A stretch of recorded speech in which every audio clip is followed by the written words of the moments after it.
Hello.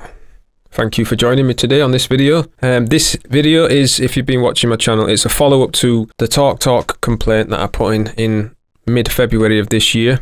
Yeah, it's gone on that long and I've just managed to get a resolution for it, which is excellent, I suppose, but it took long enough. It shouldn't have taken this long. No one should have to spend the amount of time and energy that I spent getting a fair resolution on something that should be pretty straightforward. All I wanted to do was renew my annual internet usage deal, and the original video I posted, as you can see here, was a 3-hour 25-minute call, and yeah, it went on far too long. So what I'm going to do is just show you the original email that I sent. I'm not going to read it all out because there's a lot to it. I'll just put a little slow scroll down so you can see it while I'm talking, and you can pause and read it at your own leisure. So this email, what you're seeing now, is the initial one that I sent off to TalkTalk on the back of the call. I was promised callbacks to discuss it. I received nothing. So what I did is I emailed every single email address I could find for TalkTalk, because I've dealt with them so many times in the past. I've got a little library of contact emails for TalkTalk, so utilised that, and eventually I got a response from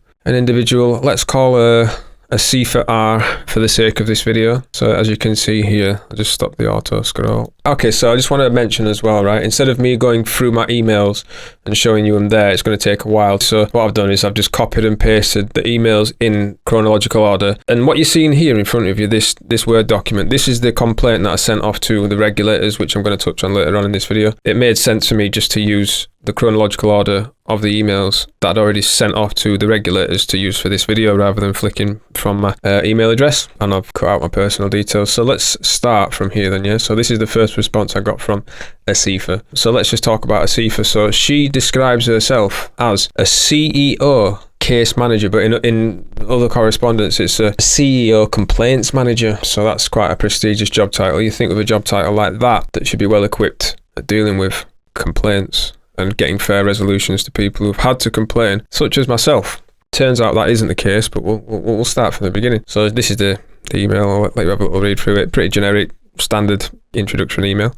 No problems there. Past DPA.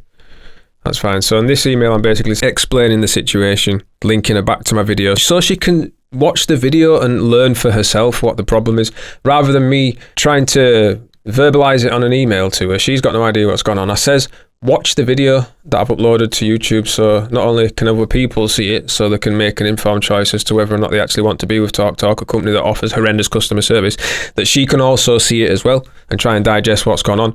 So I sent her that link at 10:22 on the 28th, yeah? She comes back to me saying, sorry for the inconvenience. I reassure you I will do everything to solve this complaint for you. That sounded promising. I thought, nice, I'm brilliant. I'm onto a winner here. Thank you. That's much appreciated. Yeah, they took the payment. Haven't set the deal up. It's all in the video in the second half. Added timestamps to make it easy to navigate. Many thanks and have a lovely day. Honestly, I genuinely meant that at that time. And then she comes back later that day at 15:17, so she may have watched the video. I doubt it. I have completed my investigation. I can see you're out of contract. What I can do is refund the amount which you've already paid to us. Once it's zero balance, I can set you up on the yearly broadband deal which you want that will cost da-da-da. She's not getting the point. She doesn't address anything. She doesn't address the fact that I'm trying to set up an annual saver. That's what's the point in going for an annual saver if I can't have it? You know what I mean? If they've advertised it, I want it. End of story. So she's missed the point. So I basically said, bit confused. Why was I billed 250 and now you're saying it's 32945? Where is the pricing listed on your website? How can the price have increased suddenly from £80 last year? So in other words, the reason why it increased is because she hasn't calculated the annual saver. She's just done it at a monthly rate. I go on to say, also, you haven't begun to address or explain all the many instances of dreadful service. You've just apologised for it. It's not enough. I need reasons as to why your service remains as bad as it was last year. You've cost me hours of my life, and not only hours of my life, TalkTalk cost me a day off my second job, which I lost my wages on. Offering a month off on a deal that should be 250, not 330, doesn't do much for me, to be honest. I mentioned the fact that I had to cancel work to mess about on the phone all day with your incompetent staff. What does she say here? I'm afraid the amount will be 329.45 and take one month off for you. I'll not be able to do anything else for you at this moment. You're out of contract, so if you want to leave us, you can. Or if you want to stay with us, you'll need to pay the full amount. So she's not even addressing the issue. She's meant to be a TalkTalk CEO complaint manager. I just want to drill that home because, again, prestigious job title. You think at that level, it's not a typical complaint. This has gone to the CEOs, and typically when it goes to the CEOs, they look to actually investigate it and resolve it. She hasn't done anything, as you can see. This is very brief. It's not at all acceptable as an outcome to a complaint at this level. Now, a little bit of background about me. I've worked customer service for many years in professional institutions and banks, insurance companies, etc. And I've worked for many different institutions. I've worked as a complaint handler. I don't call myself a complaints manager. I'm a complaints handler. If I submitted this as a case, as a response to a customer for, any poor service that they've experienced, the case would fail. A QA, a quality assessor, would check the case and say, this is ridiculous, you've done nothing to help the customer. The customer's expressed distress and inconvenience, lost wages, time loss, energy loss, and you've done nothing at all to address it. She's just basically saying, if you want to go, you can go, or pay the monthly rate. So she's done nothing for me at this point, nothing. Apart from upset me, even more than I already have been upset, that's all she's done, right? So I've basically started to lose my rag a bit. I'll let you read that, because there's no point in me rehashing it. Let me just have a quick look. So as you can see, I go through the issues that I've had. Cost me hours of my life. Offering a month off a deal that should be 250, not 330, doesn't do much for me. I've mentioned the fact I've had to cancel work, to mess about on the phone all day with your incompetent staff. I was so stressed I had chest pains, which is true. I was getting that vexed that I could feel little pangs of chest. I don't know what the hell that was, to be honest. How can you deem your proposed outcome to be remotely sufficient here? Haven't bothered to answer any of it. No proper resolution. Haven't begun to address it. Just wishy-washy. We're really sorry for the service. Crap. You know what I mean? An idiot could respond like that. Again, break that down here. Investigation. What have you investigated? You haven't mentioned specifically any of the horrendous service, nor reasons for it. Just a generic apology. Did you say you represent the CEO's office or the complaints team? Because it just seems from top to bottom this company is totally incapable / unwilling to provide a fair outcome for customers, or even a sensible one. Then I go into particulars there. That was on the 28th of February I sent that, So I didn't hear anything for days. So I sent another email on the 3rd. Is anyone bothering with this? This is the 3rd time I've asked you to reply to me. What an atrocious approach to customer service. Worst company I've ever dealt with. So 3 days later, she responds, I will send you an email today regarding the complaint. I have been very busy since we last spoke. Thank you for your cooperation. She never mentioned that on the 28th. Why didn't she say on the 28th, I'm very busy, I'll respond soon? Do you know what I mean? Lack of respect is what that is. Fundamental lack of respect. And then later on that day, I understand the last time you paid the amount was because we give you a goodwill gesture. That's why it came down. Bear that in mind for later, because I'll come back to that. Right now, it's 32945. You are out of contract, and if you want to leave us, you can. I can't do anything else for you at the moment. I understand everything you have said. I can refund your money back to you. If you want to take the deal, you'll need to pay the $329 and a month free for you. Won't be able to provide anything else. I can just say sorry for the time you have spent. Again, nothing. She hasn't even offered to redress me for my time. Companies are required to redress you for your time. If you've submitted a formal complaint, they have to make you an offer for the time that you have wasted. They have to do it as per the regulators' requirements. So again, I said that day, see, I'm quite sharp at responding. They're not, they're shite. You lot really don't have a clue whatsoever. It wasn't a goodwill gesture. It was an annual saver. One hand does not know what the other hand is doing at your end. Try again, answer my email and the points I asked. And then that was on the 6th.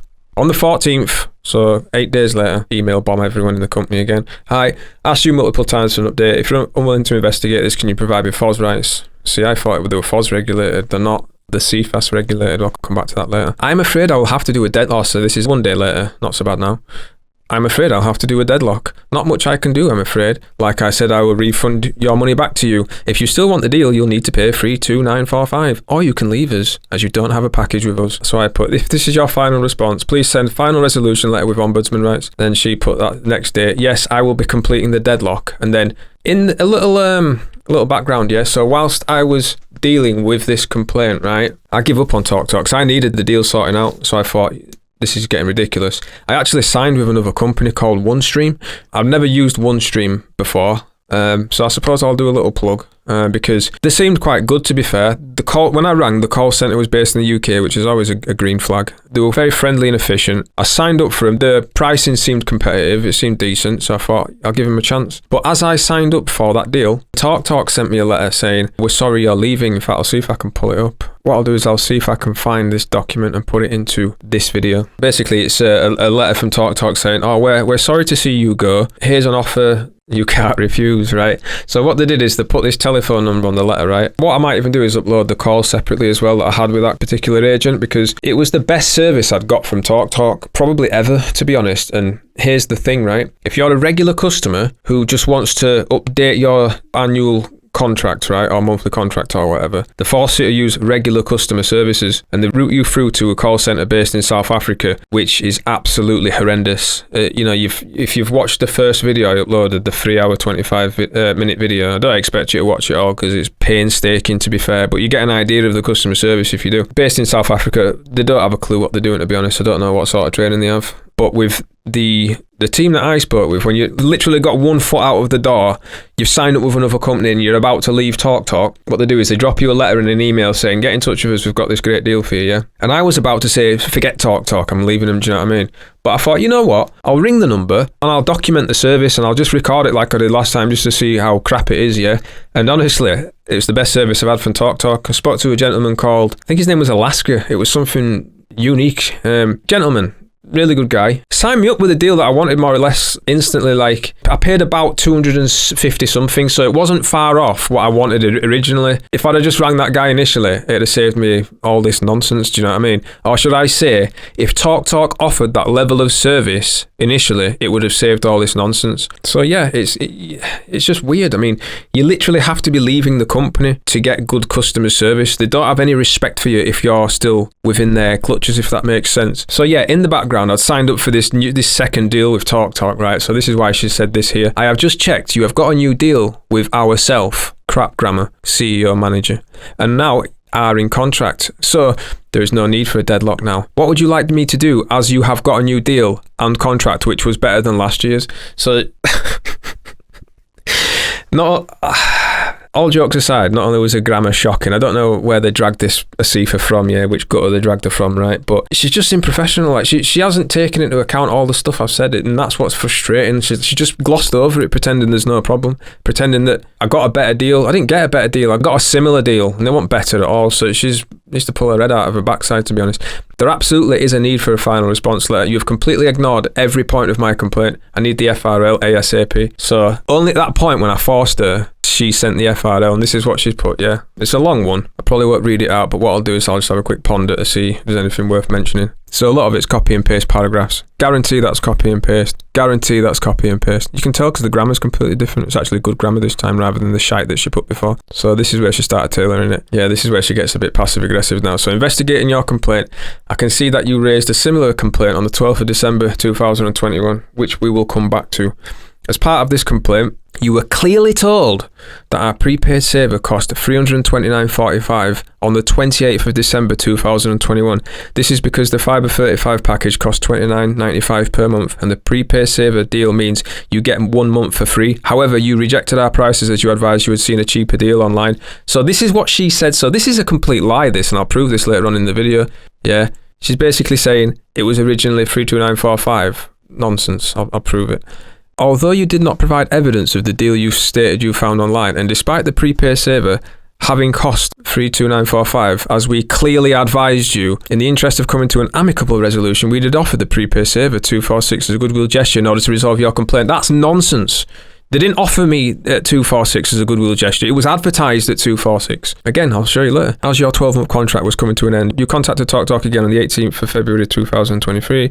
As you wanted to pay the same price for another 12-month service as you paid as a goodwill gesture last year. You made a payment of $250, yada. Okay, yeah, so I'll just leave that on the screen. So basically, she goes over what she feels is the correct outcome at their end. So they're basically saying there's no such thing as a prepaid saver, and that the only prepaid saver is paying monthly, which is complete bollocks. I'll prove it again. So she basically says, accept it or don't. I requested £200 compensation at this point because of, like I say, lost time and wages. She says I need to go to the regulators. CSIS. Yeah, I never heard of these people before. I thought they were regulated by FOS, right? So this is what I put. You are really the laziest and worst complaint manager I've ever had the misfortune of dealing with. It's laughable you even represent the CEO's team. It's almost like you've gone out of your way to misrepresent your company even more than it already has done. You pretend TalkTalk has done so much for me when all they did was beg me to stay with them at the last minute, only when I had signed with another broadband provider, by offering comparable deals that you lean on to justify that this is some form of favour TalkTalk is doing to me, when really I've had to battle to get any form of adequate service from your joke of a company. Your FRL that I practically had to beg you to send is pathetically passive-aggressive and completely ignores all the poor service points that I've suffered/raised. You have been unable to explain why your customer service is so incompetent. Haven't even attempted it. You've invited me to accept an offer. What offer? You've literally done nothing for me whatsoever. Your letter is full of fictitious statements and contradictions. You haven't even provided the correct ombudsman. What a waste of space. You had ample opportunity to repair damaged customer relations and have only sought to worsen them. I will now publicise my findings and raise with the correct ombudsman. Failing that, raise a civil claim for losses, and I would have done, by the way. Then we will see how liable you are for customer losses. So I'm going to put my hands up here and admit I made an error. I thought it was the FOS that regulated them. It's not, it's the CSAS. So if you need to put a complaint in, it goes with them, not FOS, yeah. So yeah, that's basically that leg of the complaint, and I'm going to go into what happened with the regulators now. This is the email that I sent to the regulator. This went to CSAS, yes, CISAS, right? They've got their own portal that you need to log in to register a complaint. I might dig a screenshot up and put it in the video so you can see what I'm talking about. You submit it through there, and this is what I sent them essentially. So it's a bit of a long one again. When I say long, it's very long. So I'll just get that scrolling, right? So you can pause it and read it if you need to. What I'll quickly do actually here at this point, just so you can, see that I'm not actually going crazy, right? This is the prepaid saver that I'm talking about, right? This is what that Asifa head cheese denied existed, right? So this is on their website, prepaid saver. Just quickly chuck this in now so you can see this. A prepaid saver, look, right? So a prepaid saver gives our existing customers a chance to save money on our fibre plans. If you're out of contract or eligible to recontract, you can make a 12-month advance payment to our fibre packages, which works out cheaper than paying monthly. To take advantage of a prepaid saver, simply select the prepaid saver option when upgrading or renewing your contract online. Paying for the prepaid saver, you can make a payment, blah, blah, blah. But it doesn't, this is part of the issue that I mentioned on the first video, I think. It doesn't actually, there's no direct number to the prepaid saver / better value team on the website. When I inquired about putting a prepaid saver through on the first video that says you need to contact the better value team, which I spent God knows how long trying to do, it didn't work out. Complete nonsense. No one had a clue what I was talking about when I rang South Africa. No one knows what the better value team is or how to access it. Bear that in mind, right? And this Asifa doesn't even know about it, so it seems like there's a big grey area at TalkTalk that one hand does not know what the other is doing, essentially, right? So we'll just come back to the complaint, right? So I described the annual saver. I go on to it here. Yeah, the issue is that they purposely make the deal difficult to access. On the link on the prepaid saver advisors you can make, yada, yada, yada. Doesn't tell you how to sign up for it. There's no option to sign up for the annual deal via my account, as you can with pay monthly deals. The annual saver isn't as well advertised as the monthly deals, naturally, and the annual deals are almost hidden on their site. In order to get the annual deal, they insist you call the customer services team based in Durban, South Africa. Had to do the same thing last year, no exaggeration, spent 8 to 12 hours in telephone calls and complaint emails back and forth trying to get the deal they advertised. So that's really the crux of the complaint. When I say the service is atrocious, it's literally the worst I've ever encountered, and consistently, as I've had to complain about them before several times. When you call, you have to spend hours on the phone. I'm just having a little rant here to say they're a communications company. The phone lines are terrible. The advisors and I struggle to hear each other due to this. There is a delay on the line 2 to 3 seconds because of the distance and telephone systems used, so we have to end up talking over each other. There is a language / accent barrier, and this causes communication issues. A lot of advisors clearly don't care about the customer service element of the job and often place you on hold for excessive periods, transfer to other departments, cold transfer to other departments, which is particularly annoying as you have to repeat yourself every time you have just explained to an advisor, or simply cut the calls or place you on hold then cut the calls, forcing you to redial and go through security again. They also have no knowledge of the annual deal, which isn't surprising given how hidden it is on TalkTalk's own site, and either insist on trying to bill you for monthly deals, or if they don't know how to proceed, just transfer / cut the call, or any other tactic to get rid of you. This has happened multiple times and I've recorded these calls. Yeah, so it's important to note for later in this complaint that the first time this happened in early 2022, in the end they finally provided a telephone number for the better value team to set up the annual deal, charging me $246 for it, as per the offer at the time, which I was happy with. They also agreed their whole approach to customer service was shocking and awarded £100 compensation for 8 to 12 hours, which wasn't a fair reflection of my losses in hindsight, but I accepted them because I wanted the ordeal to be over. I could provide records of these complaints if needed. Fast forward to February 2023, as the annual deal was a week away from coming to an end. So basically I'm just reiterating what happened. I messaged the Twitter team. They told me on multiple occasions. They give me the customer service number. I says, is this the right number for the better value team? Give me the number for the customer service number. And then this is where I talk about the first call. What I'll do is I'll just scroll down slowly so you can read it.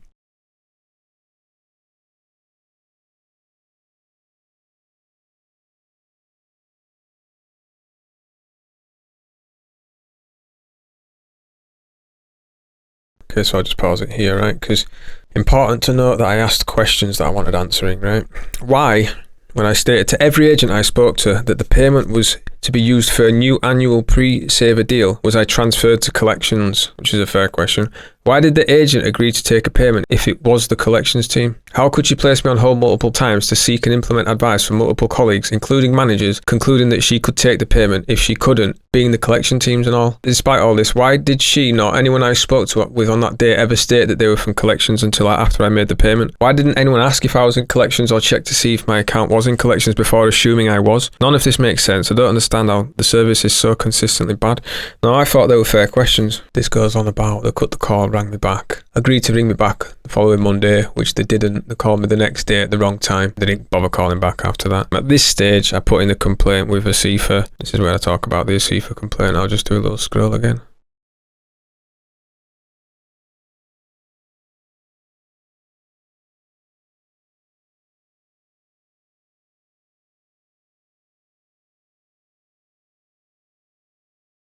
Yeah, so this is just a little bit about going with OneStream. Yeah, so I did sign up with OneStream. The call took 15-20 minutes to set up. Now, I don't know if this is because I was a new customer. I'm probably guessing that service for new customers is better than existing customers, as TalkTalk is, but then again, I could be wrong. It might be consistent, which is awesome if it is. I might even try OneStream one day. Depends how badly TalkTalk let me down this time round. So yeah, received a grovelling email from TalkTalk retention team advising, we'd love for you to stay. Shame Asifa didn't have the same attitude. On the email was a telephone number for another team to ring. I figured, what have I got to lose? Thought I'd give them a call. And yeah, spoke to a great agent in the UK named Alaska, who not only offered me a competitive deal, but was very efficient, no cold transfers, long calls. The price was a little more than I would have paid with OneStream, but as I worked from home, preferred would not risk the internet downtime. And as I am a loyal customer, one that deserves more than the terrible service you have forced upon me over the years, frankly, decided to stick with TalkTalk. Better the devil you know and all that. Finalised the deal at $252, so I paid slightly more. It's negligible, isn't it? So yeah, just going back to the nonsense that is Asifa. Yeah, this is just me explaining that her service was dreadful. Getting a little bit personal at this point, I think. How dare she? Not only did this lazy moron get it wrong about being a better deal than last year, she actively fobbed me off at every opportunity, refusing to investigate my complaint in full after flat out refusing to help me, flat out lying to me, advising there's nothing she could do, and to basically get lost if I'm not happy. A full 16 days later, finally decides to check her own systems to confirm yes, indeed, there was someone at TalkTalk who cared enough about their job, enough to bother to try and arrange a fair deal.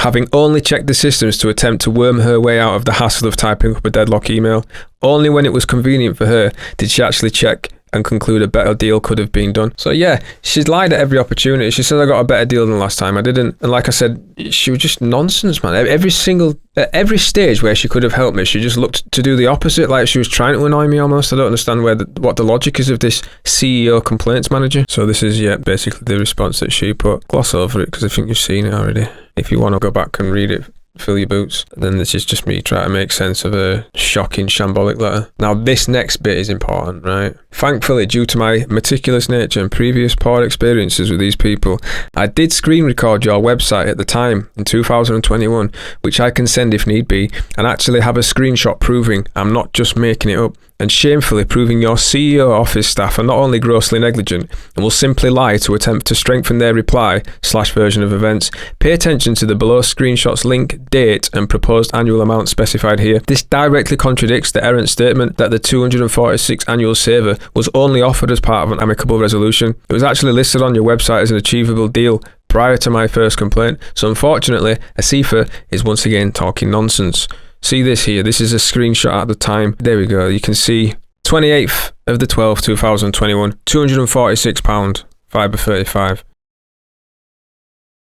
Again, directly contradicting this complaints CEO manager's version of events. I can't believe she didn't even bother to check the systems, honestly. It's shocking. Like I said before, I mean, I work in complaints. You can't get away with dealing with complaints like this. Imagine the people who've cheated in the past. Imagine the other customers who have just given up. And I imagine there's a lot, because a lot of people can't be bothered dealing with this sort of stress, this sort of time loss, this sort of inconvenience. You know what I mean? I'm surprised I can't, to be honest, but just because I know how to deal with it, I deal with it. You know what I mean? But there's a lot of people out there. The other day, a family member said they got cheated by an airline. They says, I've just lost 150 quid, I can't be bothered dealing with it. I'm like, I'll fight them. You know what I mean? I don't mind getting my hands dirty, but people just give up. And I'm just thinking, like, how many people have given up because of this slack service that these people provide? Honestly, it's shocking. Absolutely shocking. So anyway, I go on to say, she's talking nonsense. She likes to lean on the word clearly, but has been anything but clear up to this point. She goes on, once again, it was explained to you that the cost of the prepaid saver is 32945. Again, at what point is she even on about this? Then idiotically she states, I can confirm that you have since signed up for a better package. Yada yada yada. This offer is in the interest of resolving your complaint amicably only. You've been given an additional credit of $29.95. Paraphrasing her childish overuse of the word clear. To be clear, the price of 21 was not offered to me at any stage by a CFA, the superstar CEO complaints manager, or any of the complaints team to resolve my complaint amicably, as she once again errantly suggested, and was only offered to me once I had called the retentions team on a telephone number that was only revealed to me after I'd actually signed up with another company entirely. As a CFA, the idiot had repeatedly told me to go sign elsewhere if I was not happy. So again, she's lying through her incompetent teeth. So yeah, I just go on. How can someone so useless at a job and so dishonest as this CFA be in charge of dealing with CEO complaints? It's a good question. Didn't get an answer. Comically, she again harps on about me not accepting an offer she never offered to me. You have advised your decision to decline our resolution. However, should you wish to accept the offer, she never offered me anything. There was no offer. And then, yeah, and I got that bit wrong about the ombudsman.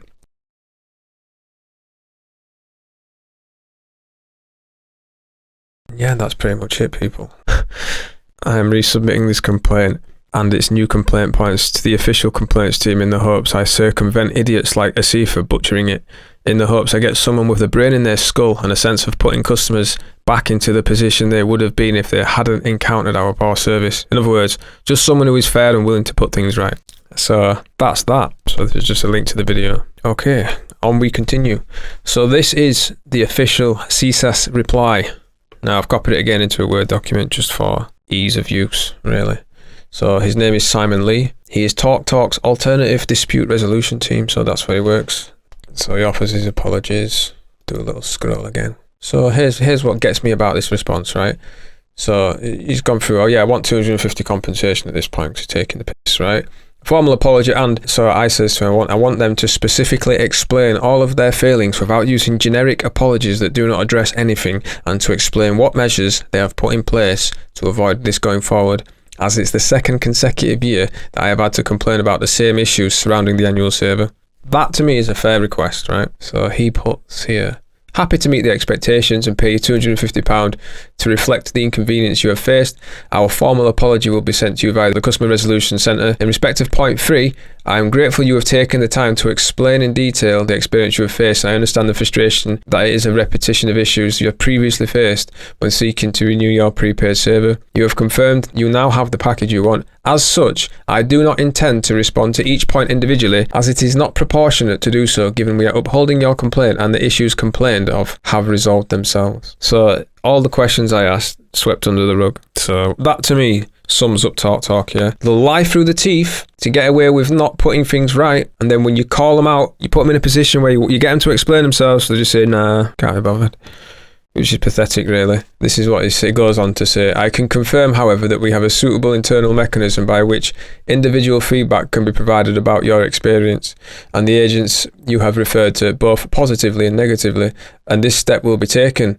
I am sorry to read of the frustration these interactions have caused. Please be aware that, however, you will not be informed of any further action in this regard. However, I wish to reassure you, as far as I'm able, that the improvements you wish to see, which we accept generally should be something we should strive for, can only happen thanks to specific feedback such as you have provided, as this will inform our internal training programs with internal knowledge growth. So this is why, everybody, you need to complain. Not only can you get it put right, not only can you get your issue sorted out the way in which you want to, you can pay the price in which you want to pay, you can get a distress and inconvenience payment for the time, energy and money you've wasted trying to get it resolved, and you can force these idiots to do something about the poor service. If you just let it die off, then A, you don't get your desired outcome, B, they get away with it. Don't let it happen. Make sure you complain. It might take a bit of time, it might take a bit of extra energy, but you got to do it, all right? Seriously, you can't let them treat you like mugs. Importantly, I am mindful of your specific comments in respect of the navigation difficulties you have faced when investigating our prepaid saver deal. You are correct that we should continually seek to ensure, where possible, all our options to allow the best deal for each customer is easy to find and consider. This specific point will also be escalated internally so we can ensure we act where appropriate to change how our products/offers are described and located. Having reviewed this matter and read your detailed correspondence carefully, I agree you are facing inconvenience and frustration that could have been avoided, and I'm sorry for this. I confirmed that if settlement is agreed at this point, a payment of £250 by cheque will be paid within 28 days. So yeah, after 5 months of messing about, after 3.5 hours on the call, countless hours collecting emails, summarizing it into emails. I spent hours on that email I sent to CFAS. Seriously, it must have taken me about, I don't know, maybe 3 or 4 hours just to write the fucking email and get all the points together. It was ridiculous. 250 quid for that. Was it worth it? I don't know. Maybe, maybe not. I'll probably still at a deficit, really. It kind of puts it right, and they did meet my request. That was what I asked for. That's what they gave me, so I suppose they put it right as per my request. I also got a little bit extra on top as well. I haven't really disclosed it much in this video, but I'll do it in a future video. Yeah, so I suppose I did get my desired outcome, but 5 months, people. But they didn't answer to any of the poor service. They couldn't explain why everything was so shite when I rang. They couldn't explain why a seafood was completely useless, lying through teeth and making things up, and all the rest of the questions that I asked. So yeah, leaves a lot to be desired, TalkTalk. A lot to be desired. And yeah, I think I'm going to wrap the video up there because I've spoken too much. Guys, I hope you found the video useful. Do us a favour. I want to try and boost this in the rankings. Let's get 100 likes on this video, please. Let's try and boost this channel a little bit. I think it's important to sort of raise these issues publicly so customers of these poor companies know how to complain. They know what to do in order to get things put right, because I don't think some people know, to be honest. I've spoken to a few people and they say, oh, I didn't really know I could do this.